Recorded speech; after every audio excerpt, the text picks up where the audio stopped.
ಗುಂಪುಗಾರಿಕೆ ಮಾಡಿಕೊಂಡು ಕುತಂತ್ರ ನಾನು ಮಾಡಲ್ಲ, ಸಿಂಗಲ್ ಸಿಂಹ ತರ ಬರ್ತೀನಿ ನೋಡ್ತೀರಿ. ಚೈತ್ರ ಕುಂದಾಪುರ್ ಅಬ್ಬರ.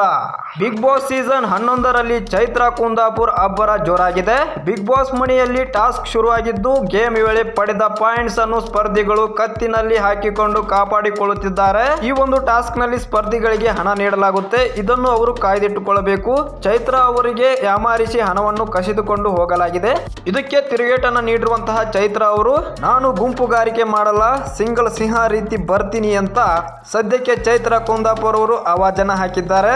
ಸದ್ಯ ಬಿಗ್ ಬಾಸ್ ಕಡೆಯಿಂದ ಈ ಒಂದು ಪ್ರೋಮೋ ಅನ್ನುವಂಥದ್ದು ಬಿಡುಗಡೆ ಆಗಿದ್ದು, ಇವಾಗ ಎಲ್ಲ ವೀಕ್ಷಕರು ಕುತೂಹಲದಿಂದ ಈ ಒಂದು ಎಪಿಸೋಡ್ ಅನ್ನು ನೋಡಲು ಕಾಯ್ತಿದ್ದಾರೆ. ಸದ್ಯ ಈ ಒಂದು ಡೈಲಾಗ್ ಅನ್ನುವಂಥದ್ದು ಎಲ್ಲೆಡೆ ಇವಾಗ ಸದ್ದು ಮಾಡುತ್ತಿದೆ ಅಂತಾನೆ ಹೇಳ್ಬೋದು. ಈ ವಾರದ ಸಂಚಿಕೆಯಲ್ಲಿ ಕಿಚ್ಚ ಸುದೀಪ್ ಅವರು ಕ್ಲಾಸ್ ಅನ್ನ ತಗೊಳ್ಳುವುದು ಅದ್ಭುತವಾಗಿರುತ್ತೆ ಅಂತಾನೆ ಹೇಳ್ಬೋದಾಗಿದೆ. ಅಲ್ಲಿ ಯಾವ ರೀತಿ ರಿಯಾಕ್ಟ್ ಮಾಡ್ತಾರೆ ಇವಾಗ ಚೈತ್ರ ಕುಂದಾಪುರ್ ಅವರು ಅಂತ ಎಲ್ಲರ ಗಮನವನ್ನ ಸೆಳೀತಾ ಇದೆ ಅಂತಾನೆ ಹೇಳ್ಬೋದಾಗಿದೆ.